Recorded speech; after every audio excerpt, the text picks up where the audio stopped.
noite, meus amigos. Estamos aqui de volta. Como sempre, começamos invocando a Santíssima Virgem Maria, o Santo Padre Pio e Cristina, para que roguem a Deus que nenhuma injustiça se cometa nesse programa. Aqueles que estão assistindo por imagem devem ter reparado que hoje aqui o cenário está um pouco diferente, porque nós temos aqui 5 convidados ilustres, escritores brasileiros de Portugal, que vieram aqui para discutir comigo a situação atual da cultura de língua portuguesa, especialmente no Brasil, mas também em Portugal. Temos aqui o Ângelo Monteiro, o Rodrigo Gorgel, Bruno Garçagem, Miguel Bruno Duarte e Paulo Briguet. E daqui a pouco eu vou entrevistá-lo. Então eu vou naturalmente reduzir a primeira parte do programa, onde eu faço os comentários das atualidades, para termos a oportunidade de ouvir o depoimento deles, sobretudo pedir para eles contarem para vocês o que nós estivemos conversando aqui nos últimos 2 dias, e vamos continuar, temos mais 2 dias de encontro aqui. Esse encontro, fazia muito tempo que eu queria fazer isso, porque a situação da cultura no Brasil chegou a um ponto que já ultrapassou a calamidade, já. É paciente terminal, UTI, é um negócio catastrófico, nunca houve no mundo. Porque aqui eles falam da cultura americana, os americanos dizem, não, a nossa cultura está decadente. Você não sabe o que é decadência, não sabe o que está falando, para aquela boca burro. Né? Você tem ideia, por exemplo, aqui você tem no mínimo 1.000 ou 2.000 revistas de alta cultura circulando, todas muito boas, com todas as orientações políticas e religiosas e ideológicas possíveis. Né? O debate político aqui é feito na base de livro. Quer dizer, não adianta, um político dar uma entrevista, não adianta nada. Você não tem conhecimento suficiente do assunto para escrever um livro, primeiro, ninguém vai prestar atenção nele. Ninguém vai entrevistar um sujeito que soltou uma ideia num artigo de jornal. Então, primeiro, um livro. Então, por exemplo, cada eleição aqui é uns 1.000 livros. Né? Quando isso acontece no Brasil? Quando sai algum livro sobre a eleição no Brasil, é assim, pode ter saído, né, algum livro sobre as eleições de 1954. Né? O Hélio Gaspar, o livro que você não trouxe aí do Hélio Gaspar, sobre 1964. Né? E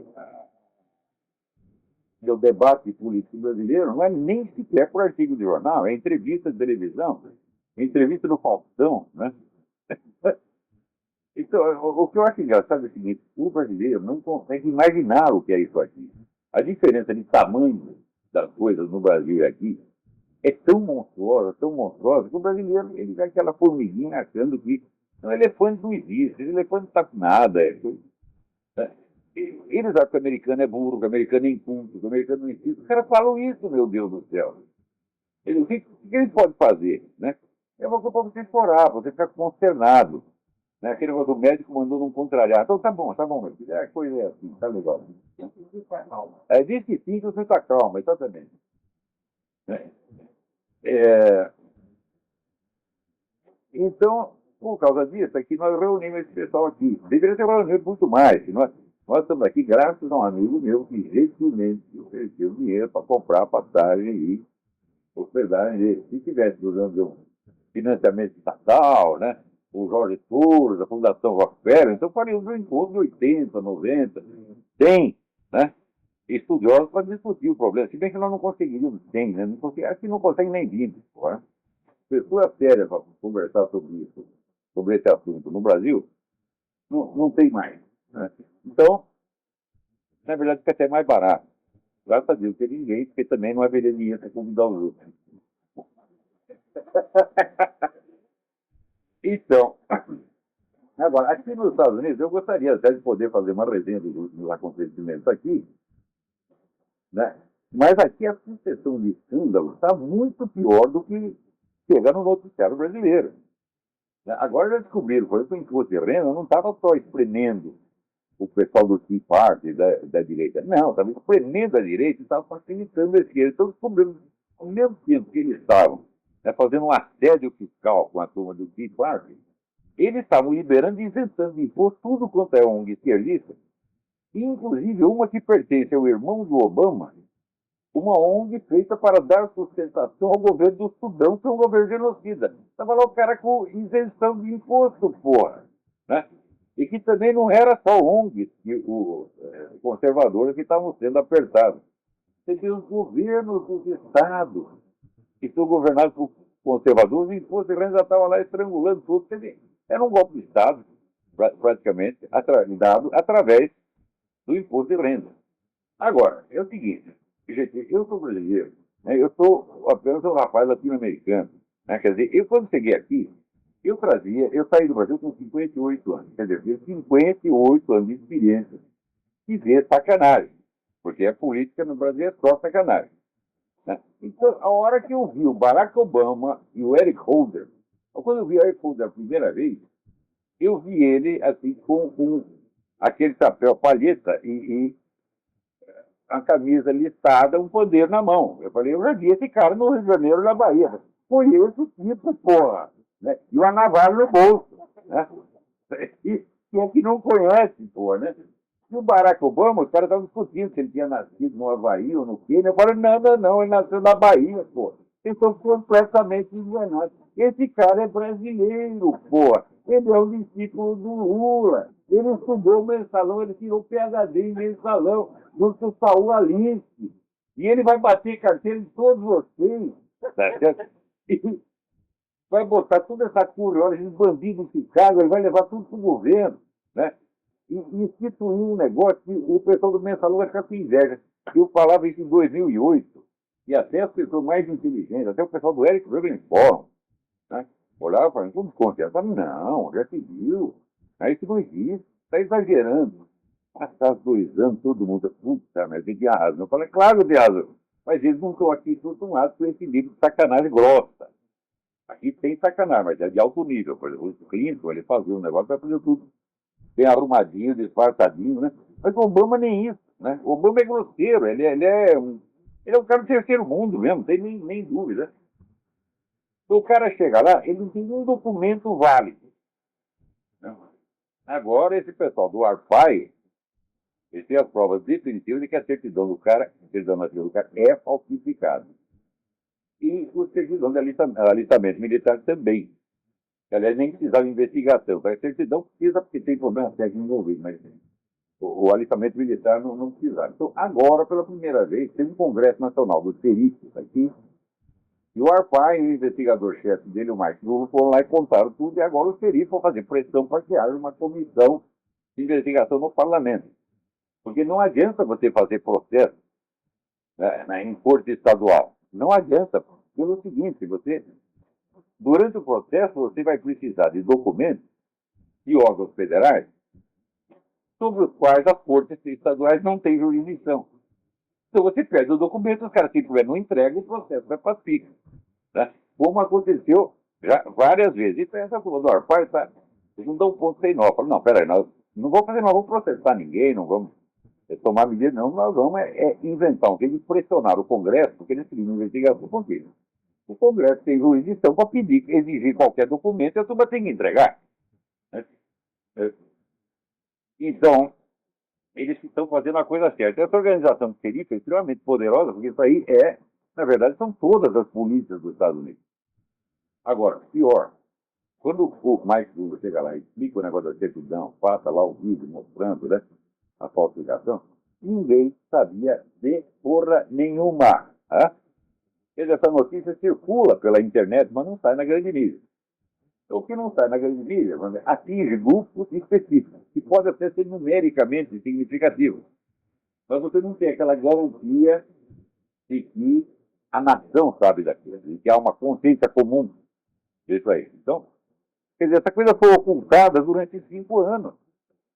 Agora, na minha medida depois que você aceitou na presidência um cara que não tem documento, que nunca teve uma porra do emprego, a experiência política dele era 4 meses de Senado, na qual ele nunca foi. Né? Depois que você aceita o comprar desconhecido lá, você vai estranhar que ele é batedor de carteira? Né? Que ele está lá tomando seu dinheiro, passando a mão na bunda da sua mulher, né? Porra, comendo sua filha, limpando o pau na cortina. Ele não pode estranhar nada, você vai esperar tudo do cara, tudo. Né? E ele, de fato, está fazendo tudo. Grampeando o telefone de tudo quanto é jornalista. E ele, esse negócio de imposto de renda, a turma do imposto de renda entregou para movimentos de esquerda, né, toda a vida fiscal do micro-homem durante a eleição. Tá? Só que agora a gente descobriu. Então, quer dizer, praticamente essa eleição foi inválida. Né? Aliás, e a outra também, a 2008 também. Mas o pessoal está descobrindo tudo isso muito tarde, levava muito tempo. E é curioso você ver o respeito dos americanos pela formalidade do processo judicial e do processo parlamentar. É incrível. Para eles é como se fosse um negócio religioso. É por isso que as pessoas vão devagar. É por isso que, vamos dizer, quando aparece um malandro aqui, ele tem muito sucesso. Porque é o cara que não respeita nada, lutando contra pessoas que respeitam tudo. Então, por exemplo, tem aquela advogada Orly Tate, que é uma imigrante russa, ela faz um forrobodó, faz um barulho e tal, e ela quer processar o Obama por causa do número do Social Security. E ontem eu vi uma entrevista um dos investigadores que trabalha lá com o Felipe Arpaio, ele dizendo que isso aí é absolutamente impossível, pelo seguinte, você só tem a prova de que o Obama usou um Social Security falso pela internet. Quer dizer, você faz uma consulta e ele te dá um número que aparece o número do Social Security do Obama aparece em nome de outra pessoa. Só que isso aí não é prova judicial. Você precisa do documento impresso no papel. O documento impresso no papel você tem que solicitar no escritório central do Social Security, o qual não vai te entregar o papel. Então o processo morre. Isso já aconteceu muitas vezes. E tem razão, tem essa turma do Arpaio toca a cabeça no lugar. A Orly Tate é uma mulher heróica, não um pouco histérica, maluca. Né? Bom, acusar os outros malucos também não significa grande coisa. Né? Muito bem. Antes de passar aqui para as nossas entrevistas, eu vou ler para vocês e comentar um artigo que eu mandei para o Diário do Comércio e que não foi publicado ainda. Então, vocês vão ter aqui em primeira mão. O artigo tinha de acontecer. Então, a maior, a mais profunda e aparentemente a mais irrevogável consequência da dissolução do Império Soviético foi essa.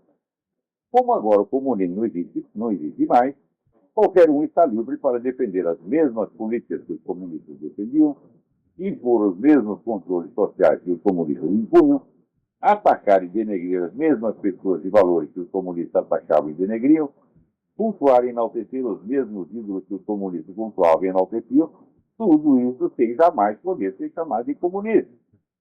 Os comunistas, é claro, sempre gostaram de camuflar, de agir sob 1000 máscaras irreconhecíveis. Mas agora já não precisam disso. São os seus inimigos que os camuflam, que os escondem. Por medo, por terror pânico de parecer saudosistas da Guerra Fria ou, aspas, extremistas de direita, sabendo que hoje em dia tudo que seja a direita do centro-esquerda é extremismo. Em vez de um comunismo que não ousa dizer seu nome, temos agora um comunismo do qual os adversários não ousam dizer o nome.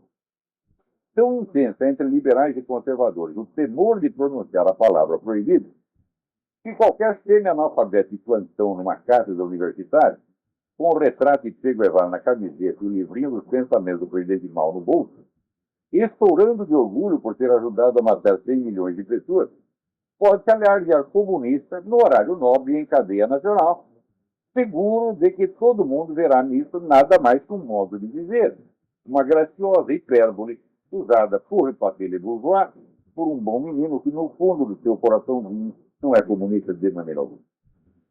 Foi assim que, sob a proteção de uma densa e bem articulada rede de proibições linguísticas e inibições mentais, o movimento comunista chegou a dominar quase todo o cenário político latino-americano, a controlar todos os países da Europa Ocidental por meio de um grupo de burocratas jamais eleitos, que é, como já viu o Federer, nada mais disso, a retomar o poder em várias nações recém-egressas do comunismo e até a colocar um dos seus mais devotos servidores da presidência dos Estados Unidos. Enquanto todos que viam isso acontecer temiam que, se dissessem que estava acontecendo, soariam tão antiquados quanto os deputados da UDN, tão malvados quanto o torturador fascista, ou tão loucos quanto o mais inventivo teórico da conspiração. Como foi possível que transformação tão vasta, tão rápida e, em aparência, tão paradoxal viesse a se seguir? Como foi possível que a queda fragorosa de um regime falido e reconhecidamente criminoso que seguisse não o debilitamento ou extinção da corrente política que por toda parte sustentava, mas sim, ao contrário, a sua ascensão espetacular à posição de ideologia mundial dominante, que, graças à proibição de nomeá-la, inatacável.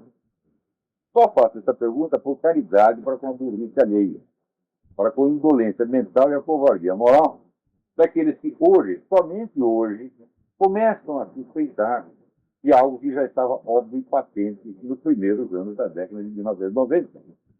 Óbvio e patente, é claro, para quem observa, estuda, investiga e busca a verdade no meio da confusão. Não para aqueles que se sentem tranquilos e seguros de si, porque assistiram ao Jornal Nacional e na Folha de São Paulo. Hoje, aos 66 anos de idade, faltando apenas 2 para completar meio século de jornalismo, estou definitivamente persuadido de que qualquer cidadão que tenha sua principal ou única fonte de informações na mídia popular, chamada grande, talvez, só pela dimensão das suas dívidas ou das suas negociatas com o governo, é um bocó de mola incurável, um cretino desprezível cuja opinião não vale o bafo que a expele. Vendo o sucesso mundial do comunismo sem rosto, não cabe perguntar como isso aconteceu, e sim como poderia não ter acontecido. Imaginem-se, fim da Segunda Guerra Mundial, derrubado o governo do Führer, ninguém movesse uma palha para punir os crimes do regime sim, e expor ao mundo o horror da ideologia que eles produziam.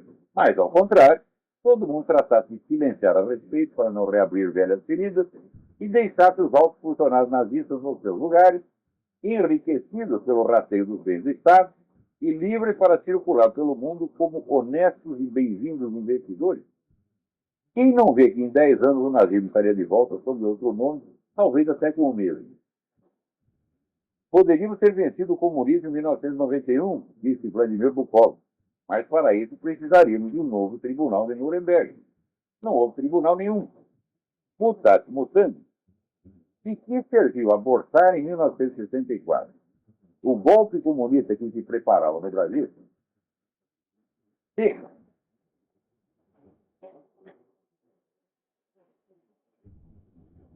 mutatis mutandis, de que serviu abortar em 1964 o golpe comunista que se preparava no Brasil? E em seguida o novo regime, em vez de educar a população contra o comunismo, preferiu se embelezar com as pompas da neutralidade ideológica e do pragmatismo e só combater os comunistas seletivamente e na sombra, como que envergonhado de antemão pelos crimes que essa escolha imbecil o levaria quase que inevitavelmente a cometer. Eles decidiram combater somente as facções armadas da esquerda. E mesmo assim, era um combate meio escondido, no porão, não podia divulgar, tinha censura em imprensa, ninguém sabia quem estava preso, quem não estava, tudo escondido. Olha, você começa a agir escondido, você vai fazer merda. É coisa mais inevitável. Mas por que eles faziam? Eles tinham vergonha de assumir publicamente um conservadorismo, um anticomunismo. Então se faziam de neutros em público, enquanto combatiam a esquerda armada na sombra. Então falaram, bom, depois teve toda aquela violência, mataram 50 pessoas, quer dizer, nem foi tanto comparado com outros países, né? Mas a escolha que eles fizeram, baseada na mais extrema covardia ideológica, extrema covardia que os levava a total indefinição, né? Criou uma situação que teria que desembocar necessariamente na ilegalidade e no crime. Isso é coisa que a gente também estava discutindo ontem, quer dizer, essa extrema covardia e indefinição do brasileiro. Né? O sujeito, às vezes, por não ter coragem de tomar postura moral, acaba tendo que fazer a violência física depois. E foi exatamente o que aconteceu com essa minicada 64. Que, agora estou lendo o livro do Hélio Gaspar, eu não gostei do Hélio Gaspar, mas o livro dele sobre a ditadura está muito bom mesmo, né? E ele mostra lá que os militares chegaram lá sem saber o que fazer. O cara fala, qual é o plano? O plano é o seguinte, vamos tirar o Jango e depois a gente vê o que faz. Né? Ele tem um plano estratégico extraordinário. Né? Então, chegaram lá, daí se inibiam, nunca fizeram um raio de uma campanha anticomunista. Quer dizer, você faz um golpe militar, vinha vindo, o Jango fez 3 tentativas de golpe. Na terceira se ferrou porque teve um contra-golpe. Então, essa história de dizer que nessa Marília Gabriela, não, mas era um governo ilegal, que chegou lá por um golpe. Digo, não, o governo já estava lá mediante golpe, pô. Então, você faz um governo para bloquear um golpe comunista e depois você não fala uma palavra contra o comunismo durante 20 anos. Eles falavam contra, assim, por exemplo, a esquerda armada, a propaganda que o governo fazia contra eles era totalmente não ideológica. Era assim, são assaltantes, são assassinos, né? São bandidos, são como se fosse bandido comum. Não tinha tonalidade ideológica nenhuma. Quando foram entrar com alguma propaganda ideológica, tardiamente, depois do governo Médici, também não falava de comunismo. Era o Brasil, a pátria grande, o progresso, a Petrobras, o Canadá 4, autoglorificação. Campanha anticomunista nunca fizeram nenhuma. Quando decidiram inventar a porra da educação moral e cívica, O problema brasileiro. O problema brasileiro. Sim, não, no começo, começava a educação moral e cívica e depois virou problema brasileiro. Você fala, bom, vamos educar as pessoas. Você aqui, educação moral e cívica, também não pode falar em comunismo, não pode entrar em questões ideológicas. E chamaram quem para fazer o manual oficial da educação moral e cívica? O padre Fernando Bastos Dávila, que é um cara da esquerda, porra. Daí abriram as cátedras de educação moral e cívica no país inteiro. E não fiscalizaram quem entrava. Quem ocupou as cátedras? A turma do partido, porra! Quer dizer, deram emprego para comunista. Quer dizer, você faz isso, do ponto de vista ideológico, é uma atitude, uma covardia extraordinária. Tá certo? E depois você vai combater a esquerda armada no porão, né? Batendo nos caras lá do porão, do doicode, tudo escondido, não pode falar. Eu pessoal na mídia na época, tudo que existia de notícia a esse respeito não podia sair. Então era tudo escondido. Eu falo, pô, o cara faz coisa escondida, você sabe que tá fazendo merda, pô. E por que fizeram escondido? Porque não tinham coragem de fazer o que tinha de fazer. Quer dizer, ninguém no Brasil teve tanto poder quanto essa militar de 64. E foi 20 anos de omissão ideológica, e combate puramente físico contra a esquerda armada. Então, hoje estão sendo humilhados, mas não por causa dos crimes que eles cometeram, mas por causa disso aqui. É a covardia do pessoal de 64 que está sendo punida. A covardia indefinitiva. Eles não precisavam bater num único comunista. Mas você tinha toda a televisão na mão, você tinha a Rede Globo na mão. Eles vamos educar esse povo contra o comunismo, de maneira que toda vez que alguém vê um comunista na rua, vai vomitar. Né? Vamos criar um ódio anticomunista. Né? Era isso que tinha que fazer. O comunista merece ser odiado, porque já é uma política de ódio. Vamos mostrar o que esses caras fizeram, vamos mostrar o que nós fizemos na Rússia, na China, em Cuba, etc, etc. E ensinar toda a meninada nas escolas que eles têm que se precaver contra isso. Você não precisava dar um tapa num comunista. Não precisava dar uma palmada numa bundinha de comunista. Era só fazer isso. Mas para isso você precisa ter coragem. Você precisa ser um cara honesto, né? E assumir a posição. Mas a americana não, nós somos as Forças Armadas, as Forças Armadas são neutras. Você acabou de tomar a posição e dar um golpe e você diz que a Força Armada é neutra. Ah, vai tomar no outro cu, porra. Quer dizer, que raio de gente é essa? Né? Enquanto isso, os comunistas, né? Heróis comunistas, no dia 31 de março a 1º de abril, não se prendeu ninguém, não se bateu em ninguém. Né? Mas eu lembro a gente, estudantes, secundaristas, saindo na rua para procurar os lideranças esquerdistas para ter orientação. Cadê os lideranças? Tinham tudo fugido, porra! É um bando de cagão também. Pior ainda, o Prestes fugiu tão rapidamente que esqueceu a caderneta com os endereços dos amigos dele, que foram tudo presos. Né? Quer dizer, é um festival de covardia já naquela época.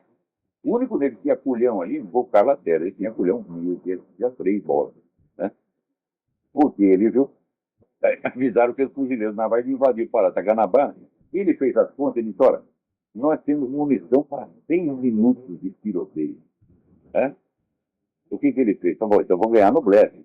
Ele foi pro rádio e chamou lá o comandante do general naval, que era o almirante do Aragão. Chegou, Aragão, seu filho de uma puta, vem aqui que eu vou te matar. Eles foram lá. O Aragão também não foi. Ele fez alguma coisa. E justamente esse, porque era um líder popular, a milicada, ficou com inveja do cara e cortou a carreira dele. Então é só cagada, só tudo cotelado, pô. Você não vê realmente uma inteligência lúcida nessa hora. E quando você vê um ato de coragem, como o Lacerda, um ato inútil. Né? Porque ele, na verdade, se você dizer quem foi o comandante militar, a única ação militar que houve em 64 foi o Carlos Lacerda através do rádio. Né? Porque o Mourão Filho tinha começado a sair lá de Minas Gerais para chegar no Rio, nunca nem chegou no Rio. É aquele negócio do golpe por telefone, né? Era telefone. Quantos generais você tem aí? Eu tenho 5. Ah, eu tenho 6. Ganhei. Né? Foi assim mesmo, né?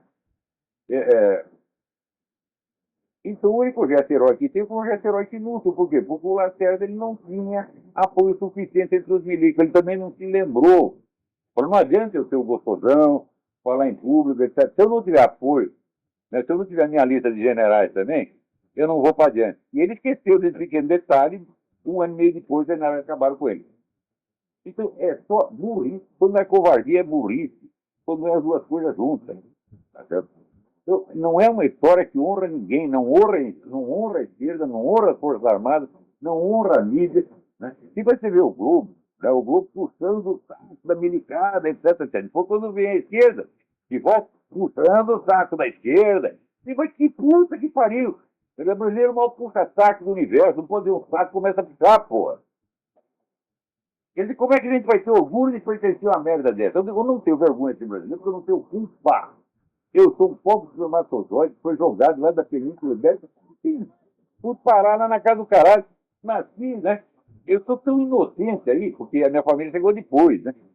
E nem aqueles caras da África que estavam lá, né? Os três estavam lá se divertindo, caçando leão pelado no meio do mato.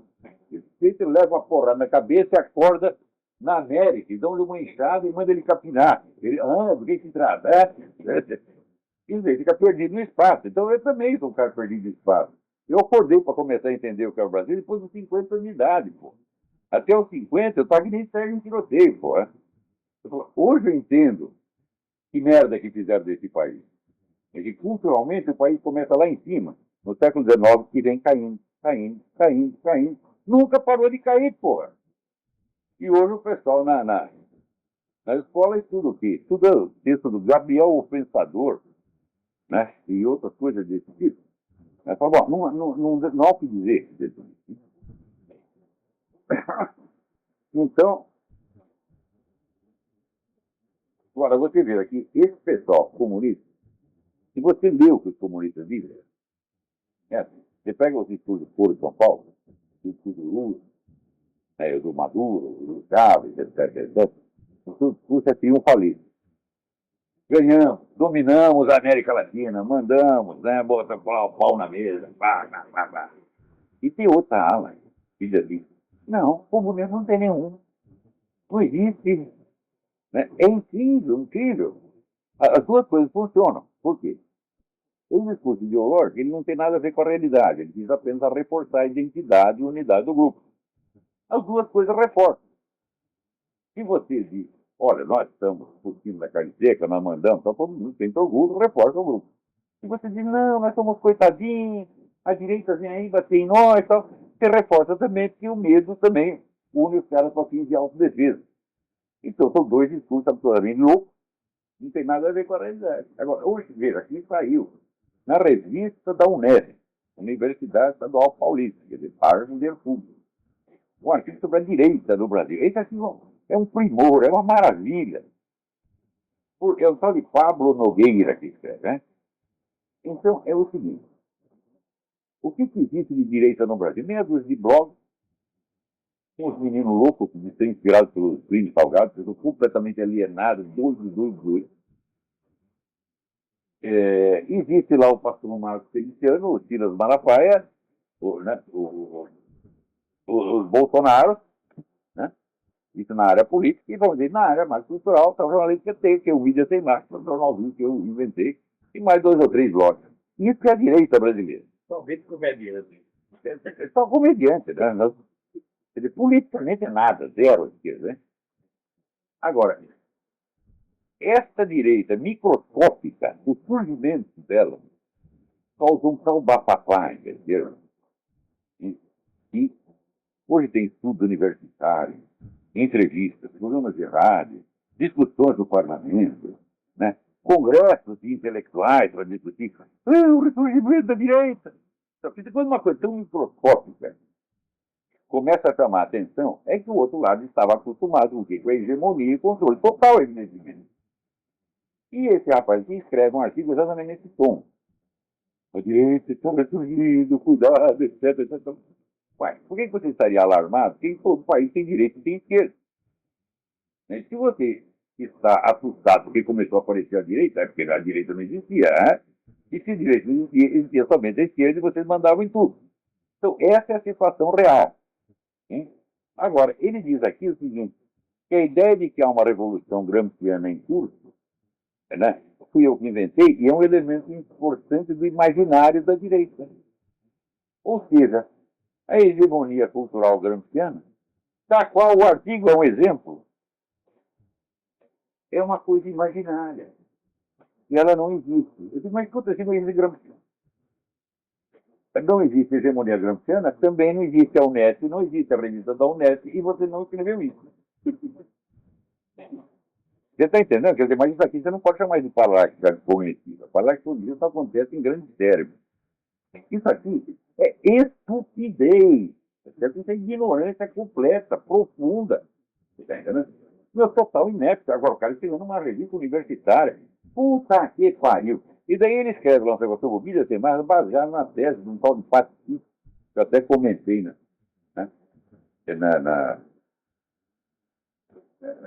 O Diário do Comércio, ele diz aqui. Para o pesquisador Lucas Patrick, os pais, filha de Sebastião Bandido, pelo jornalista, é um exemplo de movimento fascista contemporâneo. Fascista oculta sua mãe. Vai para o primeiro lugar, né? Ele defende a criação de partidos de direita, visando que é um desdobramento natural do desenvolvimento democrático do país. O cara acha que isso é fascismo. Quer dizer, esse partido, daí o pior o autor tenta ser honesto, aquilo que ele imagina que é honestidade, ele diz. Olavo Carvalho tomou conhecimento do trabalho de Lucas Patrick e, por meio de artigo em Diário do Comércio, refutou veementemente o epíteto de fascista e classificou a pesquisa de inconsistente. Eu não disse que a pesquisa era inconsistente, eu disse que era subginasiana. Tem muita pesquisa científica inconsistente aí no mundo, né? Tem lá um erro de cálculo. Isso não é inconsistência, porra. Eu disse, esse Patrick, ele não pode ser aceito. Isso não pode ser aceito como um trabalho de ginásio, porra. É isso que eu disse. Agora, dizer que eu o acusei de inconsistente até elogiá-lo. É a mesma coisa que dizer que esse seu artigo, o seu Pablo Nogueira, é inconsistente. Isso não é inconsistente, isso não serve para limpar o cu. Porque ele dedica 80% do artigo ao que é o integralismo de Plínio Salgado. E ele diz que está fazendo nova direita inspirada no integralismo de Plínio Salgado. Diga a puta que pariu, aí também é demais, né? Tudo que eu escrevi sobre integralismo, Plínio Salgado era um bom rapaz, mas está completamente fora do mundo, uma idiotice completa, uma coisa que foi meio ridícula. Até o outro meu está na reunião aqui, ele estava comentando, lá. Olha, o índio, na história americana, teve uma presença. Por quê? Porque à medida que o pessoal ia para o interior, topava com os índios, tinha que brigar com os índios, tinha que se arranjar, fazer um acordo com os índios. Então, quer dizer que a população americana convivia com os índios, no dia a dia. No Brasil, o pessoal que ficava em São Paulo, Rio de Janeiro, nunca via um índio. Então, era um índio imaginário. Então, você tem o índio expressa a cultura nacional, nunca na vida, porra. Né? Agora, hoje que começa adotando a palavra indígena como saudação, Anauê, né? Por pessoas que nunca viram índio na vida, caralho. Então já é um negócio alienado completamente. Né? Como é todo esse movimento modernista de 22, não pode integralista. Da onde saiu o integralismo, é tudo um negócio alienado. Eu falo, o que vai ter uma vez com integralismo? Outra coisa. Esse pessoal que se diz inspirado no integralismo é só estudante, bocó. Então, pessoas que não teve organização política, não tem militância, não tem bosta nenhuma. Né? Mas precisa mostrar que existe uma direita. Ele precisa criar a ameaça direitista. Ao mesmo tempo que você diz que a ameaça da Revolução Gramsciana é inexistente. Então, o Foro de São Paulo não significa nada, o governo Chávez não significa nada, toda essa interconexão entre Cuba e esses governos queridos da América Latina, esses 12 governos queridos da América Latina, não significa nada, tudo que o Lula fez no Foro de São Paulo não significa nada, e significativo é o quê? O ressurgimento da direita, toda a figura de 3 ou 4 estudantes que estão fazendo um site de merda. Né? Bom, então, eu vou dizer que esse artigo é inconsistente, mas não, isso não é inconsistente. Isso aqui é absolutamente psicopatológico. Tá? Quer dizer, esse é um caso, às vezes, de burrice criminosa, de inépcia criminosa. Quer dizer, vai ganhar dinheiro para escrever isso para o Unesco, rapaz? Só jogou na sua cara, gastar dinheiro público uma merda dessa, pô. Né? É assim que o negócio está no Brasil. Bom, muito bem, vamos para de choradeira. Ah, você vê que incrível, né?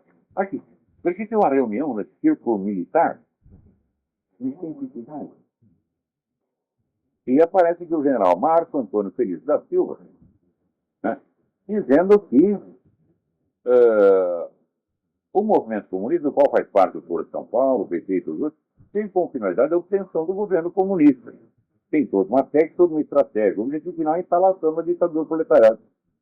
Eles descobriram isso agora! Né? Quer dizer, é para você ficar contente. Ah, tem um general que acordou e está falando do Foro de São Paulo. No ano de 2013, ele descobriu isso. Pois eu falava isso no Clube Militar do Rio de Janeiro 20 anos atrás. E deve ficar, você está exagerando, o Lula. Não, o Lula mudou. Você não acredita? Tem um cara aqui no Clube Militar do Rio de Janeiro. O Lula mudou, o Lula parece ser bonito. Né? Daí, você é gay. É?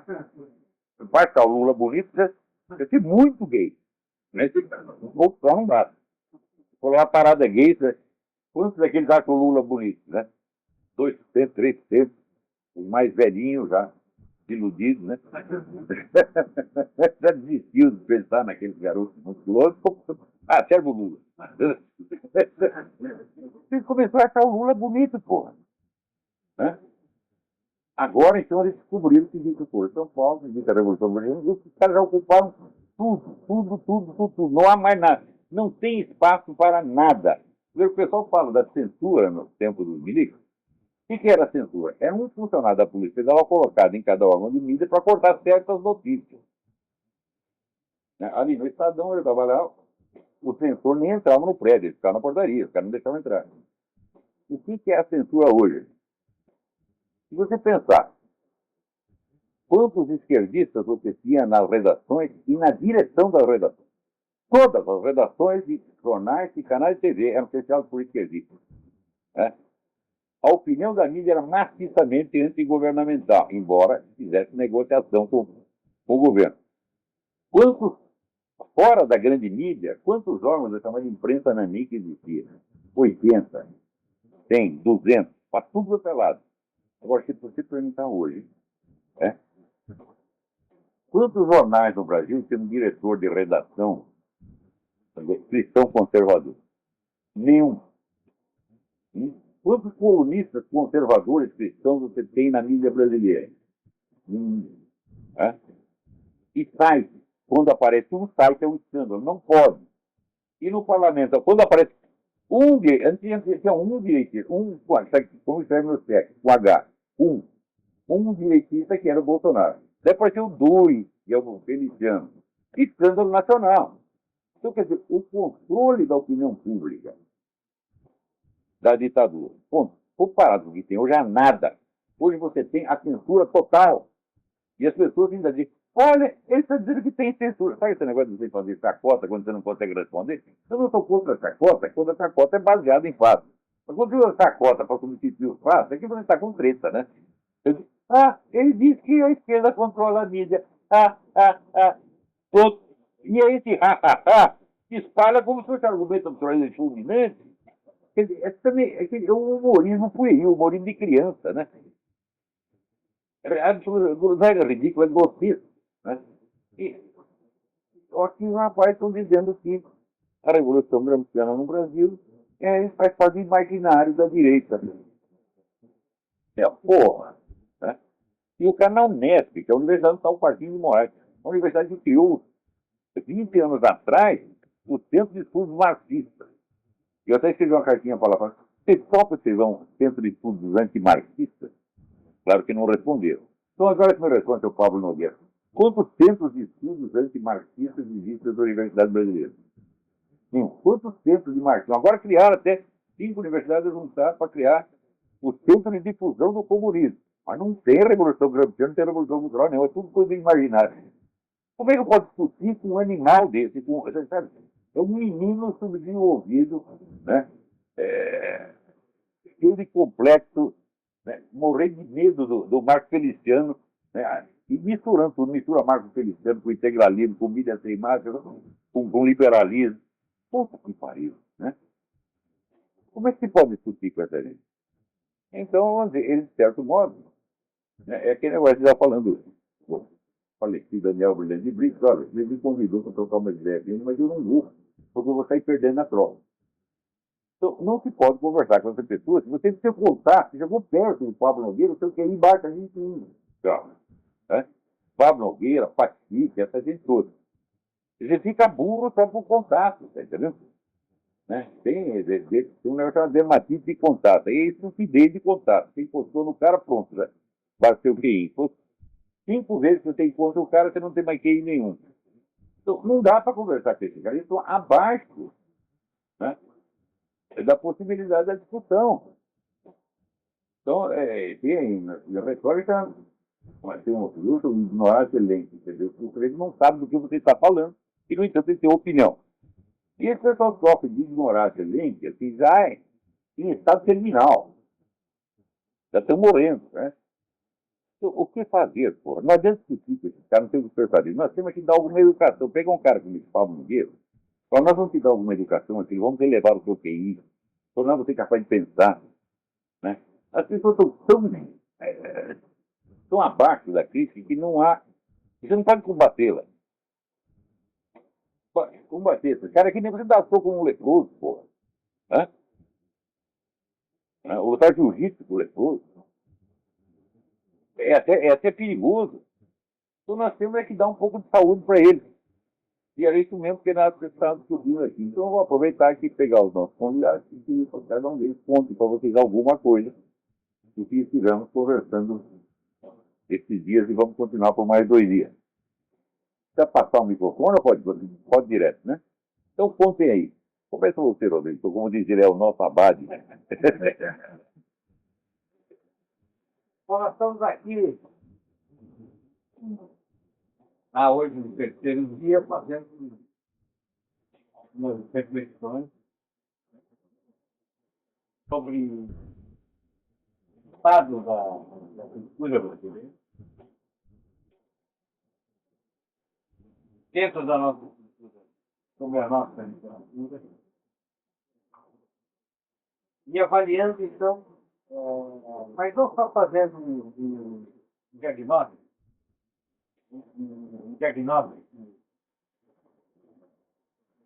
necessariamente específico, mas também procurando elaborar, não propriamente soluções, mas perspectivas que nós podemos abrir para ampliar o debate, para tentar iluminar as coisas que hoje são vistas apenas sob o único ponto.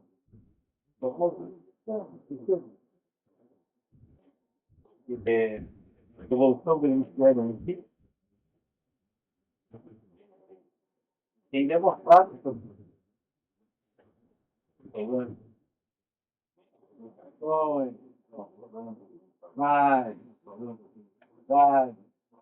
controlando as publicações culturais, é acumulado isso. Sites como Williams bem macro, por exemplo, um pobre site é constantemente alvo de ataques hackers. Por quê? Porque, de fato, o que eles querem é a unanimidade. Como querem controlar, não pode haver emergência. Vou fazer uma pergunta para você. Porque eles pensam assim, se você se dispõe de uma coisinha deles, eles já criam por trás de você uma organização e acham que você é a direita, é um movimento direitista. Você não pode ter uma opinião. Agora, vamos fazer essa pergunta para todos. Nós aqui somos a direita? Nós somos um movimento ideológico da direita? Você é? Você é um ideólogo da direita? Você é? Você é? Você é? Você é?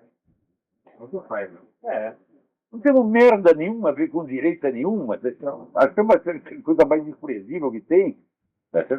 No entanto, eles veem a gente dar uma opinião contra a direita. Ah, é a direita que está avançando. Mas tu tem sempre seus pote coisa. É isso que estão fazendo no Brasil. Como se nós tivéssemos altos financiamentos, organização, né? Multinacional, poderosa.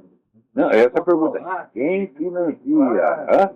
É que deve ter o Jorge Soros, o Hugo Bilderberg, alguma coisa assim, porque eles estão acostumados, eles têm o poder de dinheiro dessa organização editorial. Se aparecer um sujeito e a coragem de se opor a ele, não deve ser tão covarde quanto ele, só tem essa coragem porque está bem respaldado. Eu não tenho respaldo nenhum, meu filho, pode mandar de mil de vocês, a esquerda é um bando de covarde, um bando de capado. Em 64 saiu tudo correndo quando não havia perigo nenhum. E agora ficam chorando. Nós fingimos que são heróis, nós somos cagões, todos eles. Eu conheci um cara que trabalhou no iPod, e eu perguntei para ele, você batia no cara? Ele disse, não, eu nunca bati, porque ele já chegava cagando nas calças. E deve ser verdade mesmo. Né? O número de cara que delatou os outros, chegou já chegou contando tudo. Né? E que agora fica se fazendo de coitado, pedindo indenização. Quer dizer, é um som de covardia, de inépcia, de mesquinharia. Mas isso não falando da esquerda, a direita é igualzinha. Esse negócio de quem financia, tem um cara da direita, que é o Jânio Cristal, cada 3 linhas que ele escreve, ele pergunta quem financia o Olavo de Carvalho. Quem financia o Olavo de Carvalho é o trabalho do Olavo de Carvalho, seu filho de uma puta. Tá? Vai fazer insinuatória, tira sua mãezinha. Né? Tá? Vamos lá. Mas isso é muito interessante. Esse comportamento não admite diferenças, né? É um comportamento que não admite ficar no debate. Não admite ser feito de uma maneira. Você proponha outras questões. Mesmo individualmente, não assim divergência individual, não existe para ele. Estamos falando de questão partidária, que não nos interessa. Quem é que está fazendo política partidária? Não estou interessado nisso. A questão é essa, o país não pode viver sendo guiado, comandado por um pensamento único. Não, e pior que eles usam a expressão do pensamento único. Eles vêm lá com o pensamento único e dizem que são contra o pensamento único. Mas o único pensamento único que tem é o seu, porra. Você vê o Vladimir Safatli. Ele, quando apareceu o negócio do Marcos Feliciano, ele disse que essa frase foi considerada imortal. Né? É uma das 7 maravilhas do mundo. Ele disse a presença do Marcos Feliciano na Comissão de Justiça e Comissão de Direitos Humanos visa obstruir o debate. Quer dizer, se tem um cara com a opinião contrária, acabou o debate. Acabou o debate. Então o debate só é um puxa-saco no outro, jogar confete um no outro. Mas é exatamente o que eles não querem. É o debate.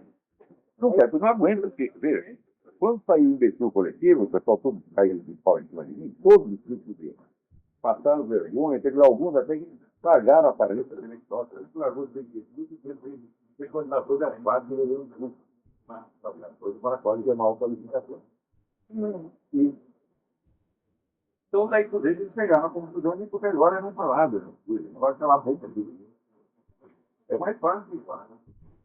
Tem mais importante, não só debater por hora.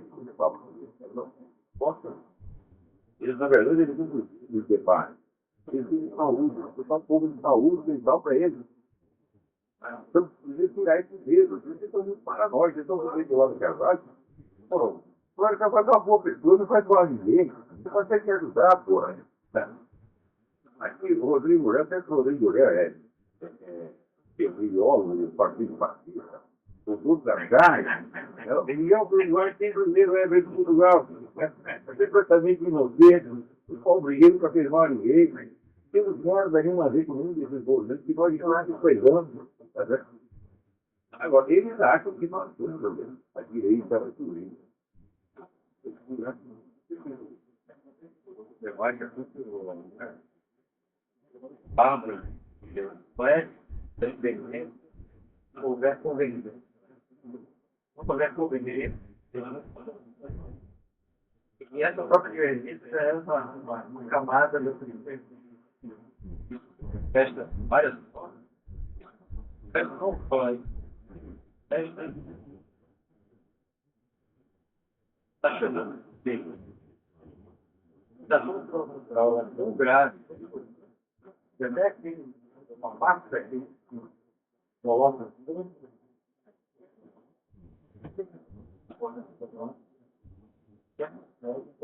bacana, conhece foi proibido, mas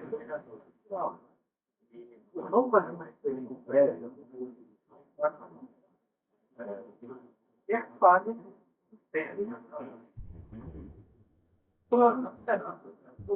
mas você faz uma crítica cultural, mas você tenta construir tem influência nela, dentro da sua. E aqueles colocam como muito. Tem que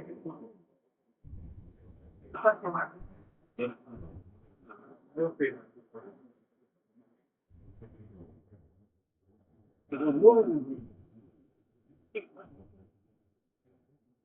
Maria conforta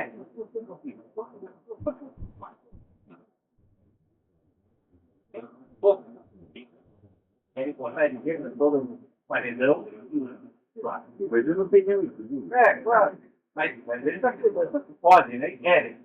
Você fica com uma coisa que é severa, radical,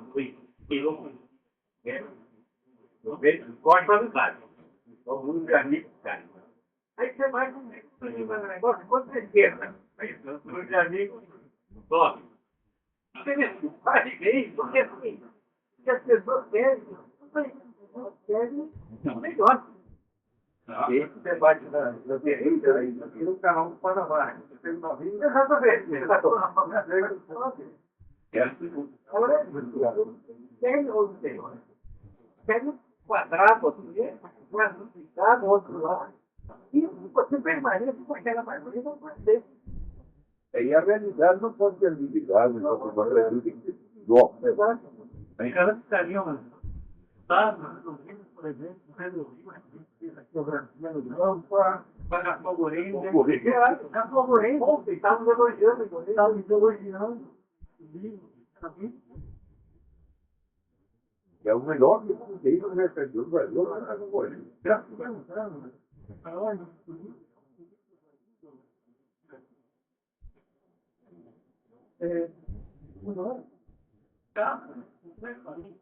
Essa mentalidade que eu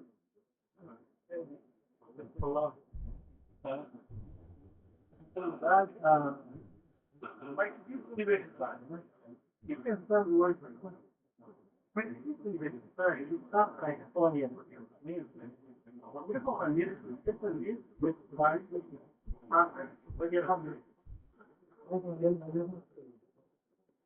nós somos um país que perdeu a graça. A gente perdeu a graça, né? Pensando no preço do labelo, é tudo buscar o preço do labelo e eu arrisco uma definição de graça. Graça é a fusão de dois termos que parecem futuro. A facilidade de justiça é a espera de o perfeito repouso, o perfeito domínio, liberdade e contenção ao mesmo tempo.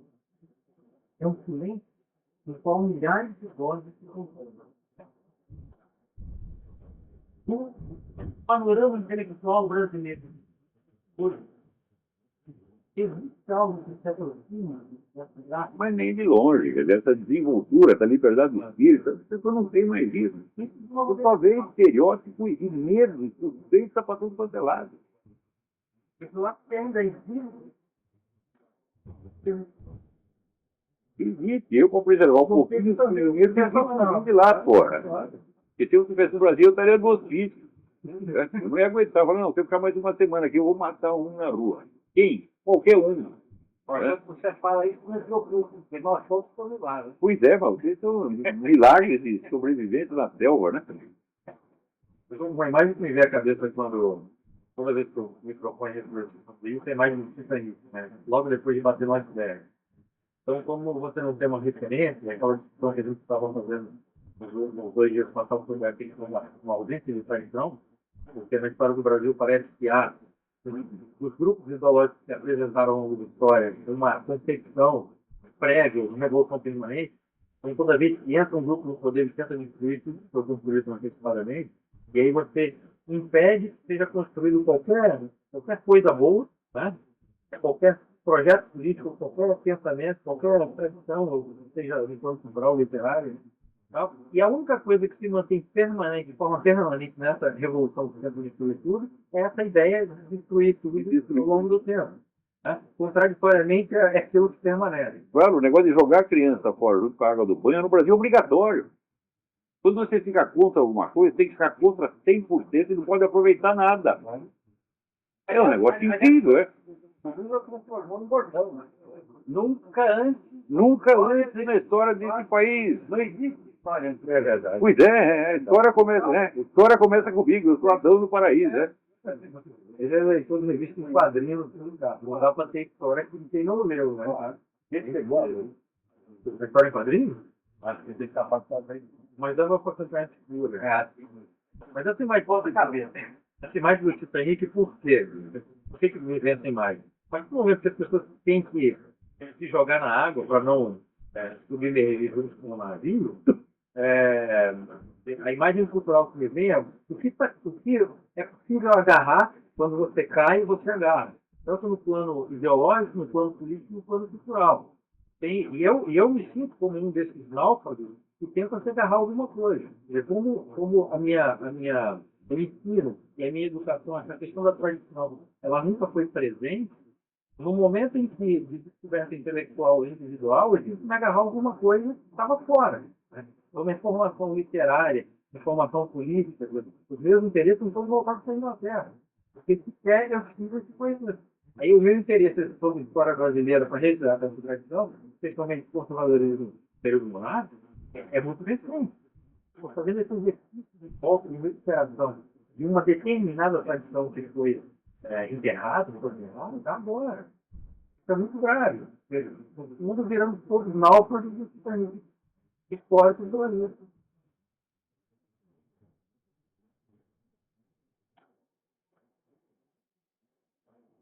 Silêncio significativo, né? Tem uma hora que você não há mais o que dizer, porque assim, a coisa é tão acachapante, tão deprimente, É tão óbvio. né? E tão óbvio, né? A capacidade que esse pessoal tem de não perceber a situação deles mesmo, como esse menino aqui, que ele está dando um exemplo da hegemonia, no instante mesmo que ele diz que a hegemonia não existe. Então, como é que você pode conversar com a pessoa que está totalmente fora do quadro da sua própria existência? É estado de alienação que já virou psicopatológico. Então não se trata de discutir, nós temos que ajudar as pessoas. Tem alguém aí na linha? Vamos ver, diga aí. Alô? Alô, quem é? É Marco Rossi de Goiânia? Marco Rocha de Goiânia, diga. Eu já liguei uma vez. Eu tinha falado da criação de um grupo de debate no meu colégio. A gente conseguiu efetivar isso e o primeiro tema, aliás, é a discussão sobre o casamento homossexual. E eu lembro que o senhor tinha falado que esse tema não podia ser discutido, que a gente tem que atacar a trama psicológica por trás, que impede a discussão e etc. Aí eu tô imaginando como que eu vou fazer isso. Mas eu liguei, na verdade, eu não sei se eu estou em situação de fazer isso, mas porque eu sinto que eu queria te dar um conselho.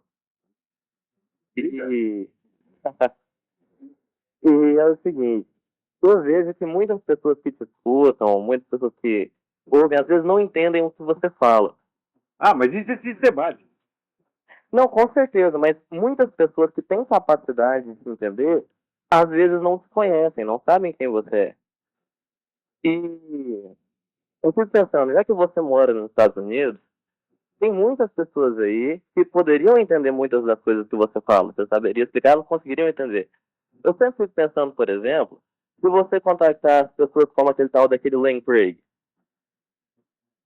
Eu não. Não, mas eu tenho toda uma rede de contatos com os intelectuais americanos aqui. Vai acontecer o seguinte: o meu problema não é os Estados Unidos, o meu problema é o Brasil. Não, sim, mas eu não tenho o Inter-América nesse tipo. Né? Mas eu não tenho o Inter-América. Americano, eu primeiro não posso dar palpite por eu ser correspondente de um jornal estrangeiro. Eu não posso tomar posição. Eu não posso contribuir para um partido, não posso participar de um movimento. Isso aí me queimaria a minha reputação. Então eu não posso interferir. Posso de vez em quando dar um palpitinho ou outro, uma sugestão ou outra, mas escuta, eu não nasci nos Estados Unidos. Aqui eu posso ajudar muito pouco. Agora no Brasil posso fazer alguma coisa. Então é isso. Agora, você diz, as pessoas não me conhecem, elas não conhecem, não querem conhecer. No Brasil é o seguinte: você pega uma frase sua, ele daquela frase ele já reconstrói toda uma visão, ele constrói o seu personagem imaginariamente e passa a combater esse personagem. Isso todo mundo faz. Esse garoto da Unesp faz isso. Esse processo como arqueólogo. Você pega um caco de uma tivela e reconstrói uma civilização por trás. Agora, ler os meus livros, né? O único que leu alguma coisa foi o Ricardo Brito, que leu os 2 livros menores meus, que é A Dialética Simbólica e O Futuro do Pensamento Brasileiro, e fez lá uma interpretação. Ele disse: escuta, mas isso aí é um centésimo da obra. Tanto que ele chegou à conclusão que o meu interesse principal era a crítica cultural. Eu disse: não, mas a crítica cultural é o prefácio da história. Começa com uma crítica cultural. Mas, né? E o resto? E o livro que eu escrevi sobre Aristóteles?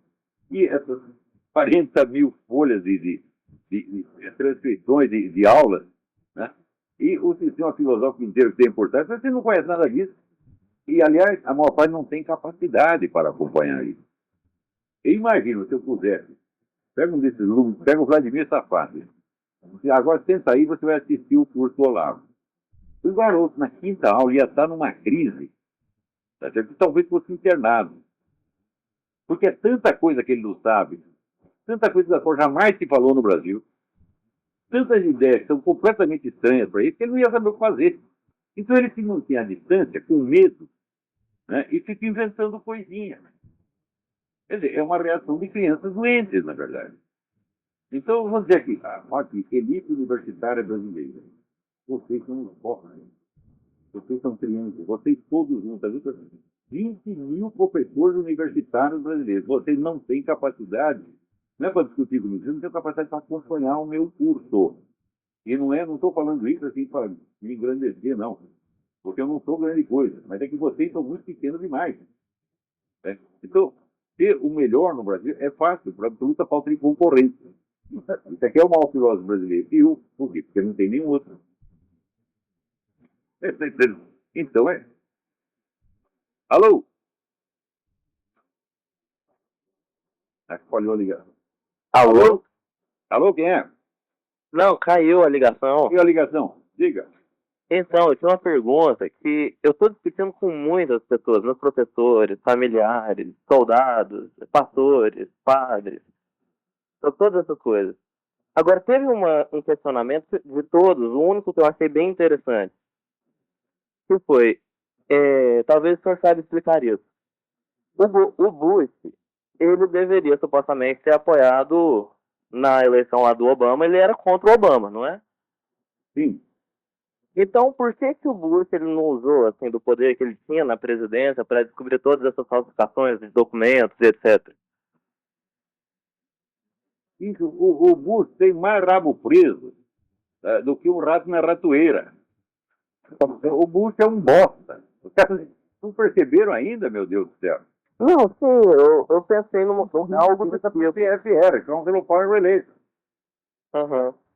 Então, agora, claro que entre o Bush e o Bush começa a aparecer São Francisco de Assis, comparado com o Obama, porque afinal de contas, ele não roubava, ele não usava o imposto de renda para oprimir os inimigos, ele não fazia essas de coisas, mas, na verdade, é um presidente medíocre. Eu acho que ele foi um excelente presidente do Iraque. Né? Agora, aqui nos Estados Unidos, o que ele fez? Não fez nada, absolutamente nada. Uhum. Só fez é puxar o saco dos seus inimigos. Pô. Isso ele fez. Sim. E tem uma outra coisa que talvez você pudesse ajudar a divulgar, se o senhor já não falou, não está sabendo, Você ficou sabendo de uma marcha que vai ter dia 10 de julho lá em São Paulo? Marcha do quê? É, marcha de Deus em defesa da vida, da liberdade, da democracia contra o comunismo. Eu acho isso muito bom, porque você vê, o único tipo de oposição que tem no Brasil não é política, é religiosa. Aham. Que é o pessoal que não é contra a política do governo nem nada, eles estão apenas defendendo certos pontos dos seus princípios morais. Uhum. E isso é a direita no Brasil. É o máximo de direita que pode ter, é isso aí. Que não Sim. se expressa num movimento ideológico, político. Né? E mesmo assim o pessoal da esquerda já fica assustado com isso. Agora, você vê, 80% da população brasileira é contra essa putaria toda que está aí. Mas, Uma coisa que eu achei incrível você falando hoje, é uma coisa que eu tô vendo todo dia. como é? E uma coisa que eu achei incrível você falando hoje é uma coisa que eu tô vendo todo dia entre os meus professores. São pessoas assim, membros de organizações esquerdistas, comunistas, pessoas que já apoiaram esse povo, e eles juram que o comunismo não existe mais, que o PT não é comunista, que o PSDB é partido de direita. E começa a dar uma preguiça quando você vai discutir com essas pessoas, porque você tem que explicar tanta coisa. E as pessoas vai falar arrogância pra cima de você. Pô, Oi? imaginária. Né? Pô, o negócio é mistura de cinismo com burrice, com cegueira. Eles não percebem o poder que eles têm e que eles estão exercendo. Porque eles não percebem a censura que eles exercem nos meios de comunicação com a total exclusão do ponto de vista adversário. Coisa que o governo militar jamais nem tentou fazer. Sim. Eu lembro de uma outra coisa que você falou. Ele vetava essa notícia. Custava 10 centímetros, 15 centímetros, isso aí, mas veja se algum milico, durante o governo militar, deu palpite dentro de uma redação, mas nem entrava. O milico tinha medo de entrar na redação, porra. Agora, esse pessoal aí não, eles dominam tudo, tapam todas as bocas e dizem, nós não mandamos nada, nós somos os coitadinhos, isso aí a direita nos ameaçando, e aí o pastor Marco Feliciano. Então, eu me lembro de uma charge do Enfio, que era, aliás, um cara da esquerda, que vinha uma passeata com 10 mil pessoas, todo mundo em cartaz, abaixo, não sei o quê. Daí do outro lado tinha um PM com um cacetete e os 10 mil saíram correndo. Isso é esquerda no Brasil, porra! Isso é um bando de boiola. Agora, mas não tem nenhuma resistência, né? Boiola, porra. Não é incrível? O país da boiolista, o país mais covarde, mais assassino, mais burro, né, do mundo. Né? É motivo de vergonha, nós temos que consertar isso aí, porra. Isso é uma desonra. Não pode continuar assim, porra. Nós temos que ter a moral desse povo, caralho. Sobre isso, eu lembro que você falou que demorava em média 30 anos para algum movimento ganhar uma força, né, expressiva, que começa na discussão num grupo de intelectuais, etc. Sim, só que cadê os intelectuais? Não, sim, vamos fazer mas teoricamente são seus alunos que você está um movimento de direita daqui 30 anos. Fala, você está louco? Ao contrário, se houver uma discussão num grupo de intelectuais de direita, será daqui 30 anos. De mais 30 anos, haver um partido conservador. Nós não temos a condição de começar isso. Mas assim, eu não acho não importa, às vezes vão ser de direita e esquerda, que se foda, entendeu? Mas alguma coisa tem que ter. Porque a universidade no Brasil se tornou um centro de estupidificação como nunca existiu na face da Terra. Esses professores universitários são analfabetos, incapazes, usurpadores, vigaristas, canalhas. Você pega o mais capaz deles, pega o melhor que tem da esquerda brasileira, não aguenta 5 minutos de discussão comigo. E olha que eu não sou o Mário Ferreira dos Santos, meu Deus do céu, eu não sou Leibniz, eu não sou Aristóteles, eu sou um bosta.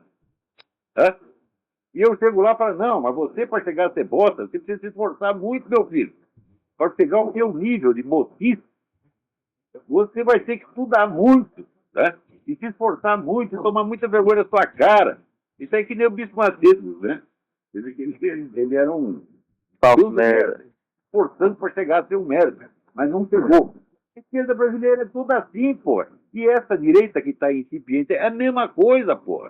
Mas, senhor Olavo, então, você imagina esse negócio do cara querendo reviver a arena, Querer reviver o integralismo, fala, não merece 2 minutos de discussão. É aquele negócio assim, para não deixar você sem resposta, vai tomar no cu. Entendeu? Isso é o máximo de argumento que esses caras merecem. Tem coisa que não merece atenção. As propostas da direita nacional são meio ridículas. Né? O pessoal liberal começou bem. Agora estão tudo servindo ao PT. Não tem consistência, não examina as coisas, tudo não tem coragem. Você vê os Estados Unidos, eles conseguiram criar esse país por quê? Eles juntaram aquela elite que era altíssimamente culta, eram pessoas cultas, poderosas e ricas, os founding fathers, né? E fizeram um juramento, então, pelos nossos objetivos, nós vamos arriscar a nossa vida, a nossa liberdade, os nossos bens e a nossa honra. Tudo o que nós temos. Quando você for ver, dos founding fathers, 80% deles foram presos, 80% perderam filhos, perderam tudo o que tinha. Cadê no Brasil as pessoas capazes de fazer isso? Hã? No Brasil as pessoas têm medo de que olhem feio para eles, porra. Ah, se tal coisa eles vão falar mal de mim. É um bando de cagão. Tenho vergonha disso aí, porra. Olha, eu não sou nenhum herói, nenhum primor de coragem, né? Eu sou apenas uma pessoa normal, mas a normalidade no Brasil já se tornou, está tudo acima da possibilidade do brasileiro. Qualquer ser normal começa a parecer um herói ou um louco. Quer dizer, um nível normal de coragem, que era o nível da minha geração. Você vê, fala em 64. Eu tinha um amigo que era da União Brasileira de Estudantes Secundários. Quando deu o golpe de 64, botaram polícia lá cercando a União. E o rapaz, sozinho, ele não era da diretoria da União, não era nada. Ele disse, porra, se os caras pegaram o arquivo da União Brasileira de Estudantes Secundários, vão prender algumas pessoas. O que ele fez? Ludibriou a polícia, pulou o muro e roubou o arquivo. Nunca ninguém é um gesto de heroísmo, né? Do lado errado, mas enfim, é heroísmo. Na minha geração isso era normal. Estava agora lembrando mesmo, meu companheiro de juventude, Arno Price, que era um louco, mas era o homem mais valente que eu conheci. O divertimento dele era bater em PM na rua. Divertimento de fim de semana. Ele não tinha medo de bosta nenhuma. Outro cara, vamos dizer que moral e politicamente é um bosta, mas tudo a coragem. Eu nunca neguei. O Rui Falcão foi o presidente do PT. O Rui Falcão enfrentou tiroteio sozinho e ele botou 10 pessoas. E na minha geração isso era normal. As pessoas faziam isso. Hoje em dia o negócio emboiolou de tal maneira que se tornou indescritível, porra. Os sujeitos eles têm medo. Vão prejudicar a minha carreira. Vão falar mal de mim. Não vão me dar aumento. Vai pra puta que pariu, porra. Quer dizer, essa é uma crise de hombridade. Tá? É uma crise nacional de testosterona, não tem mais, acabou, você tá entendendo? As pessoas não nascem mais com 2 bolas, é meia bola, tá entendendo? Racionamento de bolas. Né? É uma crise, Claro. Perdeu a capacidade de denúncia. Claro. Não pode perder nada, não pode anunciar porra nenhuma. Não pode perder um chiclete, entendeu? Mas hoje, é um país vitorioso. Todo mundo é vitorioso, todo mundo acha. Não, e todo mundo fala num tom que é infinitamente superior à realidade deles. E todos dar um tom de superioridade que o sujeito sabe que não tem. Ele se sente um bosta, ele decide fingir, né, estilisticamente que é uma grande pessoa no Facebook, né, ou no blog. Não sabe falar com a própria voz, o tom disso, né? Quer dizer, olha, eu não tenho nem desprezo da minha pessoa e nem adoração da minha pessoa. Eu adotei, há 20 anos, adotei como divisa o Dom Quixote. E eu sei quem sou. Então, não adianta tu me louvar por virtudes que eu não tenho, nem me condenar por pecados que eu não cometi. Porque eu sei exatamente uma coisa e a outra. Eu acho que isso não é normal na idade adulta você ser assim. Todo mundo deveria ser assim. Era o normal antigamente. Agora, hoje não, você vê esses meninos escrevendo no Facebook, então eles escrevem um tom de superioridade infinita. Você vê esse merda desse Júlio Lemos falando do Mário Ferreira, que é um cara, ele não tinha, sabe, do Mário Ferreira, ele tem que dizer o que Aristóteles diz de Platão.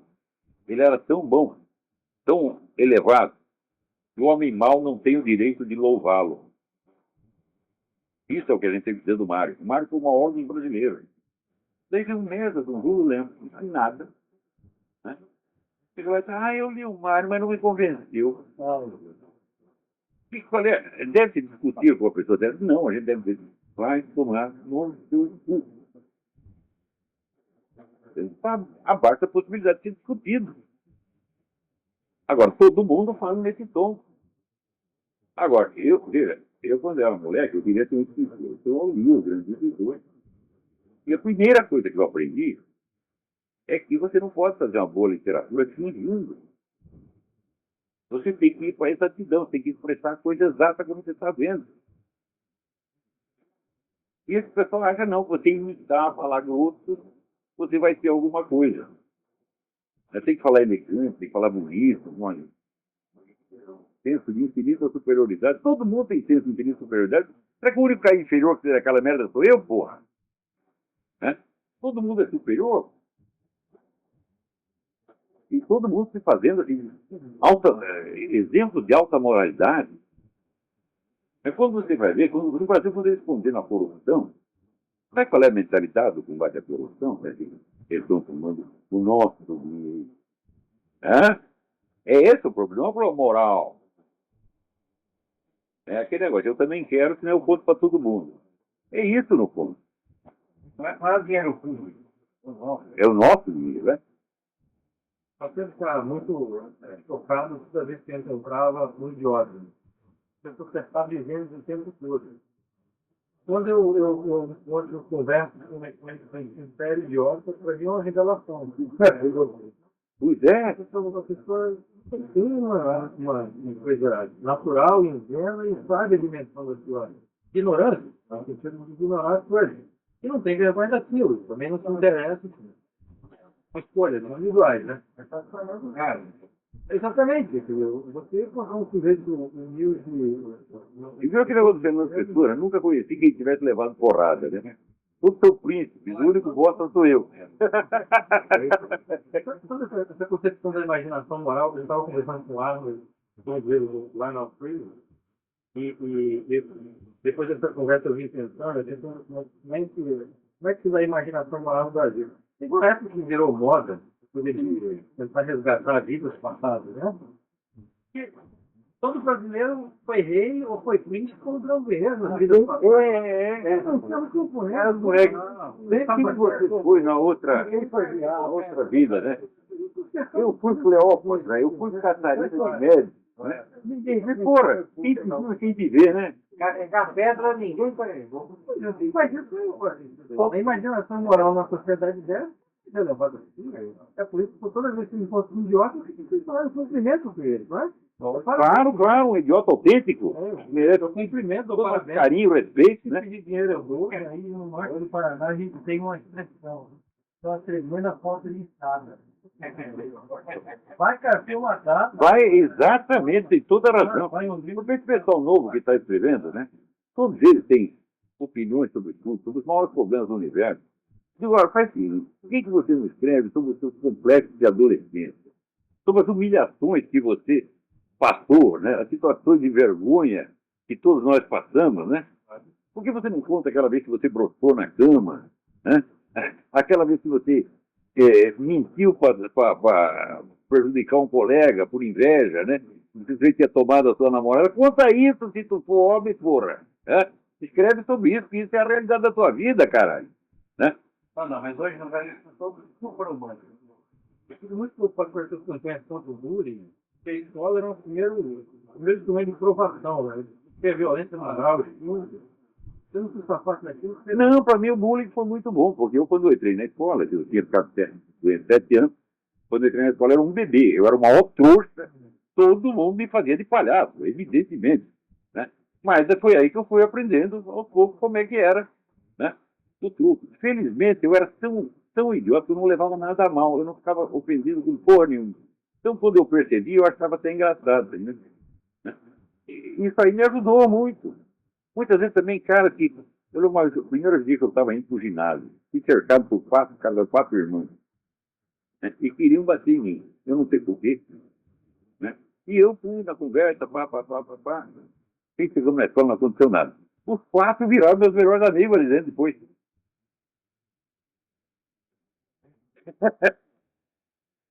Né? Peraí, tem alguém na linha. Alô, quem é? Alô? Falhou. Alô? Tá. Alô? Alô, quem é? É o Charles de Tampa, Flórida. Tudo bem, mano? Tudo bom? Não entendi nada, mas É o... diga aí. É o...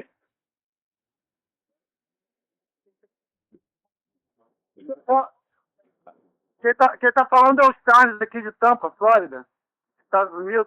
Ah, Charles de Tampa, Flórida, Estados Unidos. Tudo bem? Isso. Tudo bem? Como é que tá, Olavo?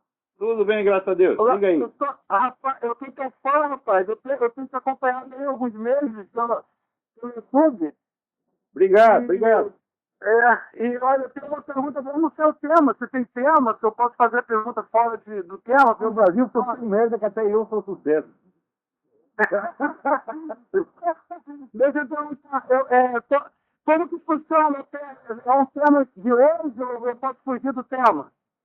Não, faça a pergunta que quiser, só faça rápido. Tá bom, olha só, a respeito de Jesus Cristo ser Deus, ser a mesma pessoa, Deus e Jesus Cristo. Como pode Deus e Jesus Cristo ser a mesma pessoa? Porque não faz sentido Deus vir como homem na terra e se dar o local a ele pronto. Escuta, mas se Deus não pode ser um homem, ninguém pode ser um homem. Se Deus não tem capacidade, nenhum de nós tem. É o contrário. Não, mas as pessoas dizem que Deus pode ser o que ele quiser. Não, eu digo na questão do holocausto, porque Jesus Cristo não morreu por nós na cruz. Então, se dando o holocausto por nós, sim, é o próprio Deus que sacrifica. Porque ele fez a conta mas ele não vai sobrar ninguém. O que eu faço? Eu me curo a mim mesmo. Eu que não fiz nada, eu vou lá e eu levo as porradas todas no lugar dele. E você ainda está reclamando? Mas ele te dá o holocausto a si próprio, a ele mesmo. Sim, claro. Ele mesmo se oferece como vítima sacrificial. Se você quer aprender alguma coisa sobre isso, leia o livro do René Girard, O Bode Expiatório. Está tudo explicadinho lá. Tá certo. Não perca esse livro. Bom. Tradução no Brasil. Não tem desculpa para não ler. O Bode Expiatório. Tá certo. René Girard. Girard. Aliás, um grande amigo do Brasil. Tá bom. E deixa eu registrar uma coisa aqui. Eu vi um vídeo do senhor, onde tem rapidinho, um historiador falando um monte de besteira a respeito do senhor. O senhor estava lendo algumas coisas. Hã? Alô? Sim, alô? Pode continuar. Ok. E esse historiador mandou um e-mail para o senhor falando um monte de besteira.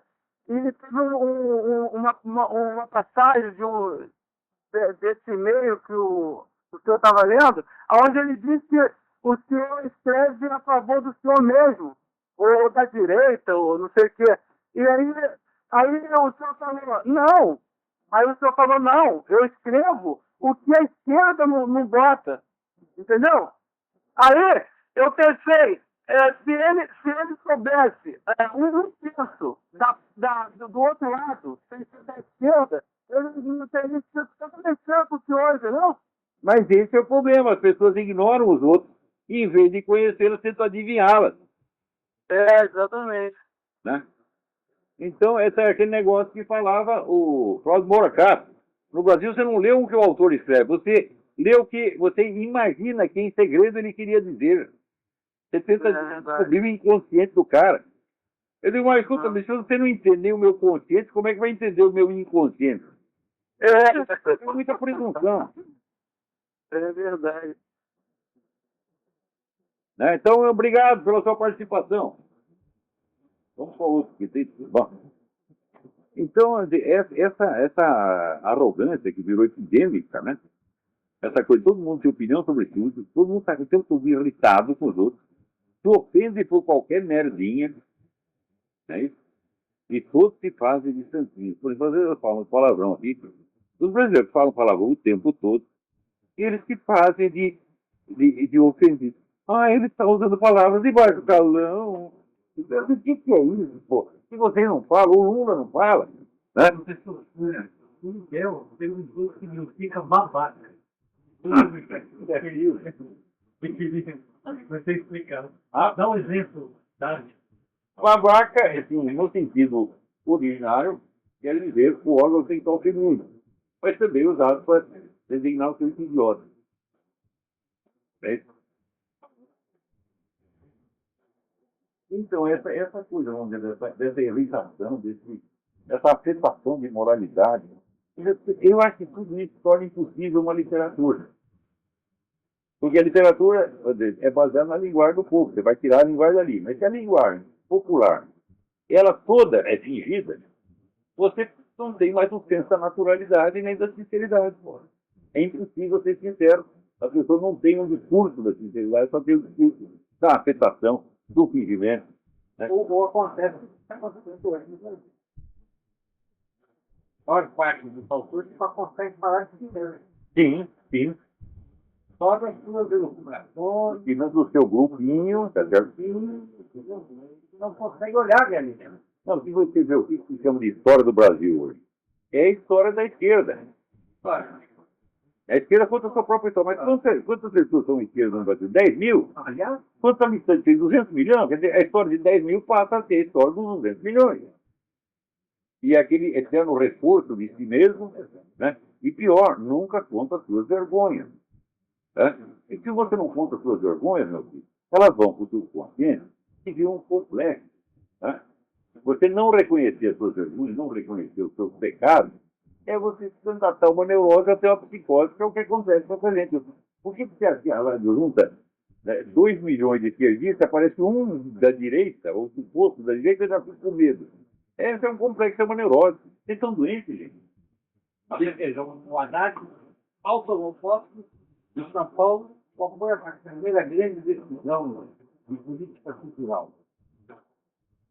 Ter visto parte na Revolução e de bibliotecas públicas, contando para os jovens as suas exposições.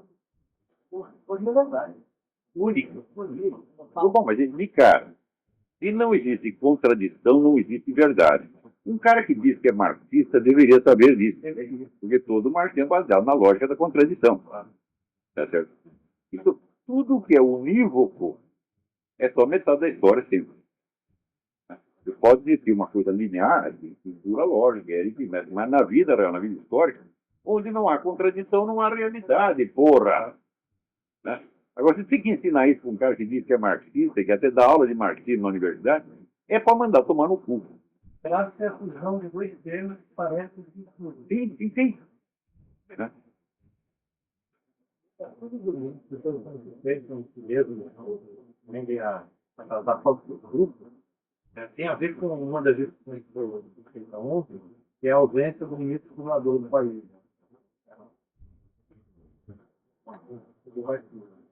Você não tem um ministro fundador que permita a construção do governo nacional, você reforça o regionalismo.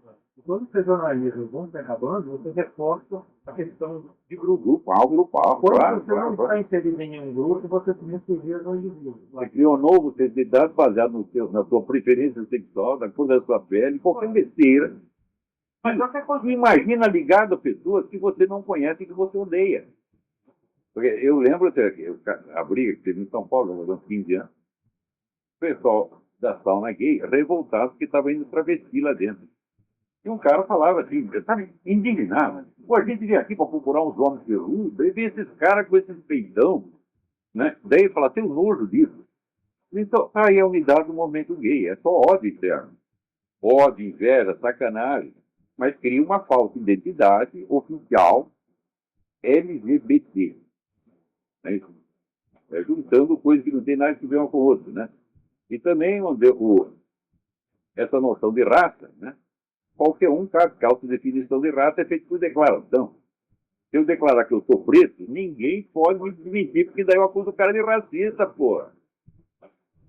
É isso? Verdadeira individualidade excluída por uma contratação. Claro, a caricatura, exatamente, o estereótipo qualquer do que a mídia lançou na véspera. Né? Da interpretação concreta da miscigenação ideológica, também foi sentido da questão racial diluir a questão da diversidade também. Parece que o Brasil, ao um povo miscigenado, é homogêneo, e aí com isso não tem essa complexidade, que não tem nuance, isso facilita também os ideológicos, né? Tem uma identidade ideológica, você não tem identidade rápida, é mais fácil, né? Vira um instrumento muito eficiente de construção de um determinado prisma ideológico e de exercício, depois de concretização. Vocês fizeram entrevista com televisão, uma mulher que é historiadora, então o sujeito apresentou ela aqui, doutor Fulano de Tal, doutor Fulano, blá, blá, blá. Ela disse, você tem seu filho? O que é? Você tem seu interpretou mulher e negra. Ah, queria eu ser entrevistador. Puxa, eu pensava que você fosse um homem japonês. Ninguém está vendo que você é mulher e negra. Ninguém sabe. É um segredo esotérico, fantástico, né? Você nasceu mulher negra. Você não tem mérito nem demérito nenhum por isso. Né? Agora, eu estou falando aqui dos méritos que você acumulou ao longo da sua vida. Será que isso é menos importante do que aquele que você já trouxe no DNA? É uma coisa também ridícula. A hora que o cara começa a se orgulhar da sua raça, é a mesma coisa que orgulhar do tamanho do pau, pô. Ah, você tem um pau grande, é mérito seu, foi você que fez? Eu não fiz o meu. Mas veio do jeito que tá. Né? O cara se orgulha dessa besteira, pô. É uma coisa animal. Parece exclusão de vaca. Né? Eu acho isso uma degradação, viu? Mano, é muito mais. É muito infinitamente mais. Não, o ser humano começa com isso aí. O ser humano é tudo que ele faz depois. Né? Aliás, é outra coisa. A literatura contemporânea perdeu toda a questão de transcendência. Tudo isso além de não existir, quando alguém ousa escrever sobre isso, é imediatamente não, foi substituído pelos dados biométricos. Ele virou um catálogo de exposição de vacas. E as pessoas acham isso lindo, e se orgulham disso. Bom, quando você começa a orgulhar disso, é porque você está no fundo do corpo. Isso é um sintoma depressivo. Se você dá um pouquinho de psiquiatria, você vê que isso aí é sintoma depressivo. Quando você não consegue ver nada mais, a sua identidade está reduzida vamos dizer, aos seus aspectos corporais inatos. Só que acabou a sua identidade, você não tem mais nada. É uma espécie de desimaginação. A imaginação se empobreceu a tal ponto que sobra só os dados biométricos.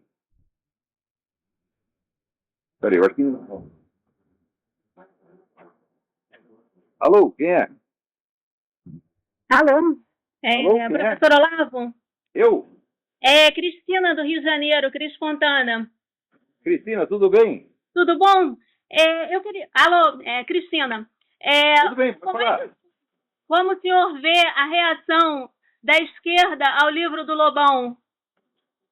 Ah, boa pergunta, boa pergunta. Tudo bom. Eu não li o livro do Lobão ainda. Ele tinha me mandado um prefácio que ele tinha escrito, mas depois ele disse que ele mudou o prefácio, então eu não posso julgar pelo prefácio, tá certo?